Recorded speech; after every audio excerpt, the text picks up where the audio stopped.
Happy Thanksgiving, we're right around the corner and that means it's time for my annual turkey. This year is a orange spice turkey with a really quick, simple cranberry marmalade. I'm gonna take you through every step of the dry brine so you can feel comfortable and confident making this exact turkey for your table. It's gonna be a delicious Thanksgiving. Let me show you how. We're at that time of year and it's intimidating for some, but it's exciting for me, and it's the turkey. We're getting to the time of year where we're gonna make a beautiful turkey. If you're in America, we do that here at the end of November. Other places can be different times of year, but what I love about this is it gives us a chance to maybe have the perfect turkey, maybe just get better at it, and this is an orange spiced turkey. It's one of my favorite blends I've done already. I do a different turkey every year, and I really love how you can mix and match the flavors to be a great profile. And what it starts with is, of course, a good turkey, but first what I like to do is a dry brine. Now the difference between a dry brine and a wet brine is a salt solution, maybe some aromatics, in a big vat of water. You put the whole turkey in it and let it brine. A dry brine doesn't take a big vat of water, so we can stick it in our fridge, and it includes spices or herbs, whatever you're going to use, and salt. I have various recipes for this on my website, but each of them have the same base. So what we're going to start with though is what our blend is, and that's gonna start with some orange zest. Now the reason I like to use citrus in something like turkey is turkey's a lot of meat, and it can really take a lot of flavor, which is nice. So this is gonna have a sharpness, a little bit of acidity, and I'm just taking that bright, beautiful orange part right around the edge. So we're gonna just knock this right into a bowl. Notice how I put it upside down when I'm grating it. That's so I can catch it all. So now we can talk about the beautiful mixture we're gonna do here. It's just a beautiful like spice market aroma here. So we're gonna do some cumin. Now you're gonna think this is a kind of a weird combination, but this works perfectly together. Some ground cinnamon. So right away, we're using cinnamon here in a savory application. A lot of parts of the world use cinnamon in savory notes, and it works perfectly well. We're gonna do some onion powder. So that's gonna give us those onion flavors without the harshness of a fresh onion. Some garlic powder. Again, in this instance, the powders work better than the raw, real thing. So we're gonna do some just black pepper. Now, of course, when I say real thing, all this is the real thing. It's just that the dried versions work better to get the flavor into there. We're gonna do some ground clove. That's that spice aroma. And yes, again, we're using it in a savory note, which I really like. We of course have some brown sugar. So the brown sugar is just to offset and kind of give a little bit more color as this is going to roast in the oven. It can sometimes get kind of a mahogany, beautiful glaze to it. So then the big thing is salt. Now, this is a lot of meat, so we're gonna use a lot of salt because you have to use a certain amount of salt. Now this is kosher salt, so remember, kosher salt measures differently than table salt or any other salt. Now remember, we need that salt because that's what's gonna actually work in and help this turkey be moist and flavorful. It's gonna pull in some of these beautiful spices we're gonna be using, and that's really what you want. So I'm mixing this together, and already it is just punching my nose with this beautiful aroma. I always make sure to say kosher salt because I think sometimes it's good to know that all salts measure differently. Table salt is about half the amount needed as kosher salt. And even sometimes various things can change. So that's why you need to make sure you know what type of salt you're using because it will change what you need. So I have all this mixed up. It smells amazing. You can see that the orange zest actually starts working into it. So it could get a little tacky, but that's fine. We're gonna use all of this up. And of course, you're gonna notice in the recipe, look at the description below, look at my website at this recipe, the salt is gonna change depending on the pounds your turkey is, because every turkey is a different size. You change the salt for that. So what we have here is a really beautiful turkey. I don't wanna get one that's pre-brined. I don't wanna get one that's seasoned. I want it just to be turkey and a well-raised one. But what I'm doing first, if you're gonna notice, is I am going to separate the skin from the meat, from the flesh.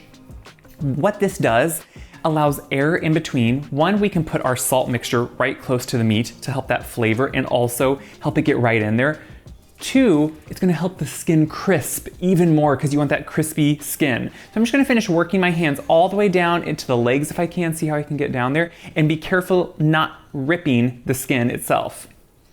So I have it pretty much all worked, and you wanna be careful. Now, you don't have to do this step, but it makes it better. So believe me, it's worth it. So we're gonna use all this mixture. I haven't washed my hands because all this is gonna be dirty. When I'm done, I haven't touched anything else, then I'll wash them.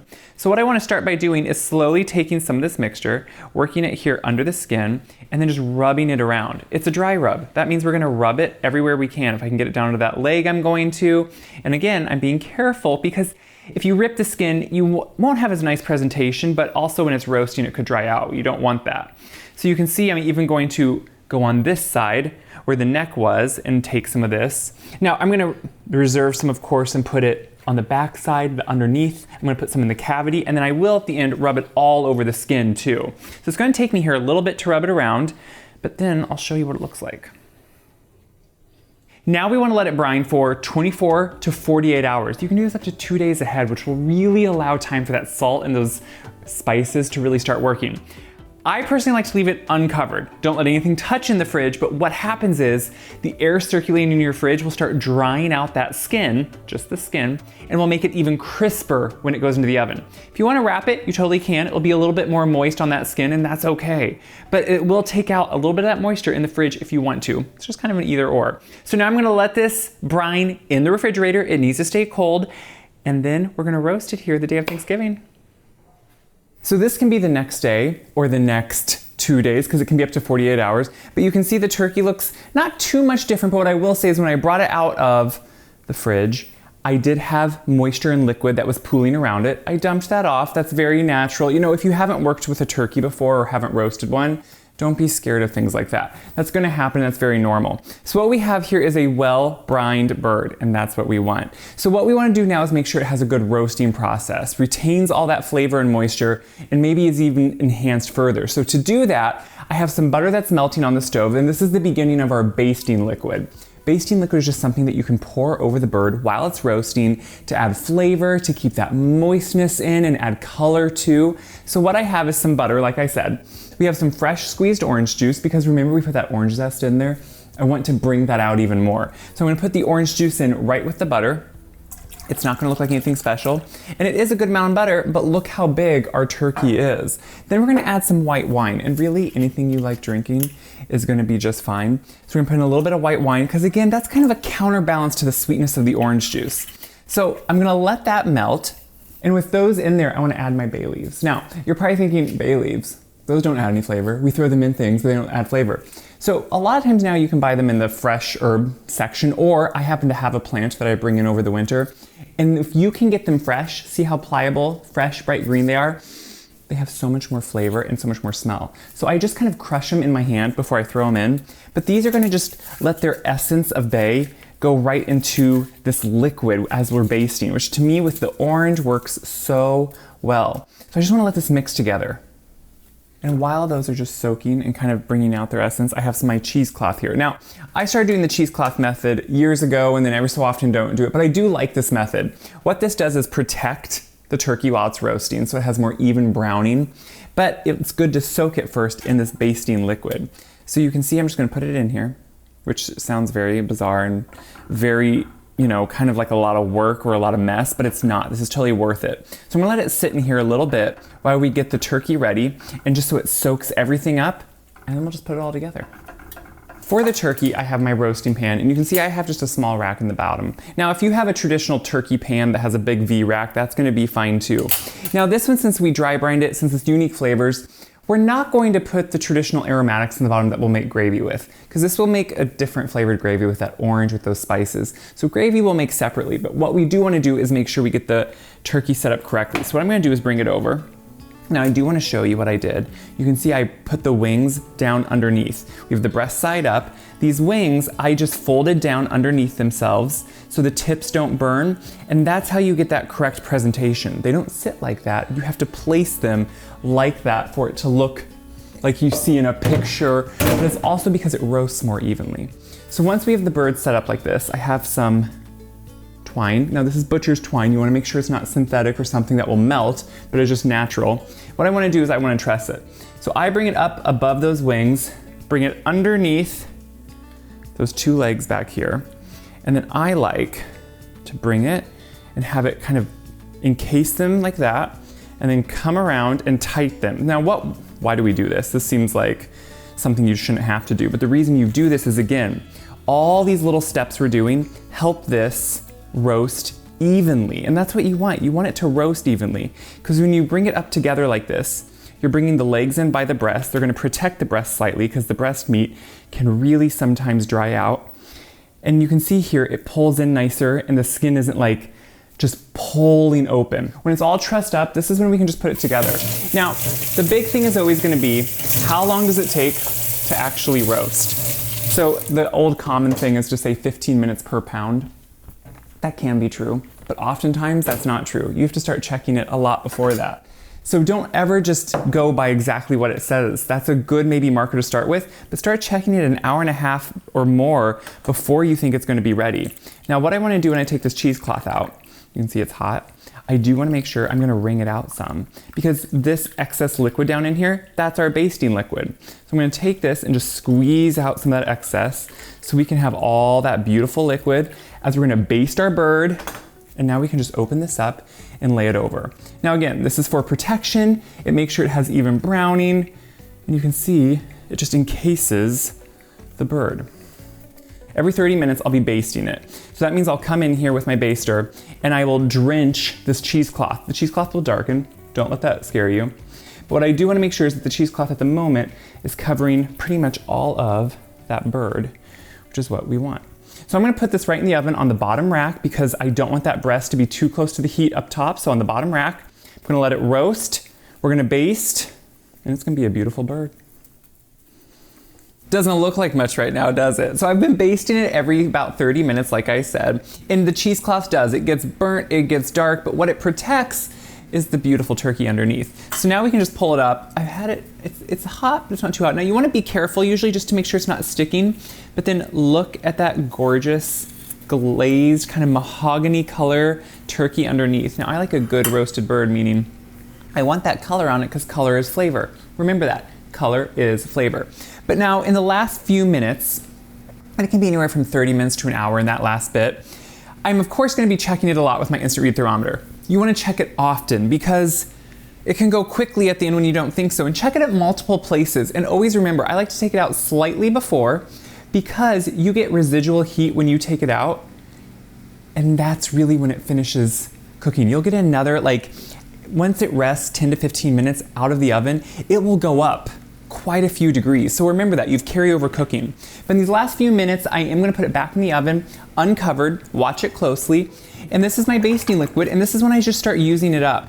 So this is what I've been doing on top of the cheesecloth, but now I'm going to do it directly on the turkey so it finishes and gets all that flavor and color right on all the parts of the turkey. So I'm going to put this back in. Once it's done, I'm going to let it sit out for a bit. I'm really going to let it cool off because you don't want to cut into any type of meat this big when it's fully hot. I'll put it on a platter. I'll show you. We'll serve it.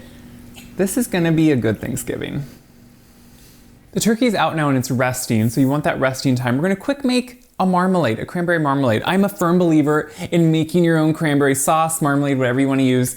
I think it's better than canned, but I know there are diehards out there that love the canned. You do you. So what we're going to start with is fresh or frozen. I'm using frozen cranberries. I'm going to put them right in here. This is super easy, by the way, and takes no time or skill. I used a zester like this. It peels and zests as it goes. You can just trim off, if you can't do that, the zest of one orange and put it right in there. Remember, this is a marmalade. So this is going to cook in, but also offsets all the sweetness, which I like. We're then going to juice in the orange juice. It just adds, again, that great acidic pop. So notice here how we're using oranges in a lot of various ways. We're using them in the sauce, we're using them in the turkey. All that comes together for a beautiful flavor. We're gonna add in 1 cinnamon stick because it just gives the essence of cinnamon without the harshness. And then we're going to put in some honey. That's just gonna sweeten it. I like the softness of the honey, the sweetness it adds. But now we're gonna put this on the stove. We're gonna let it come to a simmer. It just simmers for a little bit because these thicken up super quickly with all the natural pectin, and then we're ready to go. I just finished cooking the marmalade. It really takes no time. And as it sits, it even thickens more because all that pectin continues to work. I like them to be somewhat whole still with some burst ones, but I just love the texture and the color. But honestly, this to me is what you need to cut through the richness sometimes of the meat, and it works so well together. I love the softness of that cinnamon I smell. To me, it's just such a beautiful marriage. So what we're gonna do now is look at the turkey. Now, you can see I cut off the butcher's twine. I cut off all that trussing. And I did show just kind of what a presentation could be. Let's be honest though, when it comes to Thanksgiving. If you're gonna present a bird like this, that's great. You're not gonna cut it at the table like this. Take it back to the kitchen. If you wanna show it, and then take it back to the kitchen, actually break it down. Now I have other videos that show you how to break it down. You can go to my website, wyseguide.com, look for turkey videos. Previous years, I'll break it down, but there's no need to always show that. But this is now the beautiful turkey. What I am gonna do is take off a slice so I can just, well, I wanna taste it honestly. So that's what we're gonna do. So I'm gonna just take a nice knife here. Now, we always see pictures, don't we? Kind of that Norman Rockwell type picture where they're at the table and they're just beautifully like slicing the turkey like this. Don't try to do that at the table. It's not worth it. Have it broken down. But you can see how beautiful that meat is. See how perfectly it's cooked. That's that cheesecloth.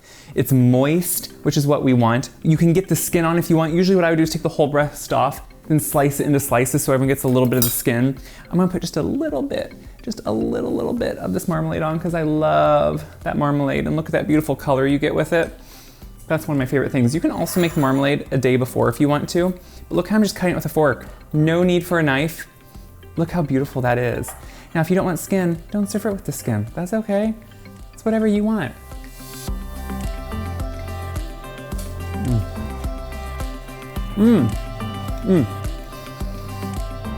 As it sits, it's more of a symphony. You get different layers and it's so good. What I love right away is you get that beautiful flavor we put in. How did we do it? With the dry rub. You get those essences of that spice mixture, but you don't pull out any one spice. You get the warmness almost of that cinnamon with the clove, with the onion and the garlic. All that's working together. It is not a salty bird, it is a well-seasoned turkey. That's really important here. And then I love how the sharp kind of essence of that cranberry comes through that marmalade and really just drives it all together. What do I hope you do with this? I hope you do not feel scared to make your Thanksgiving turkey. It's not a scary process. It's actually very simple, straightforward. It doesn't have to scare you the day of. And often it shouldn't take as long to bake as you're worried it will. This was about a 15, 16 pound, I think, turkey. And it took under 4 hours. This only took really actually a little over 2, about 2.5. So sometimes you just want to check it early and make sure you know, but otherwise it's going to be beautiful, it's going to be good, your Thanksgiving will be good. You can do so much ahead and make sure the day of, you can only do this. So check my website, wiseguy.com, for this recipe, all my other recipes, share them around as you see them because it helps me, but it's going to help others have a stress-free and delicious Thanksgiving too. Happy Thanksgiving.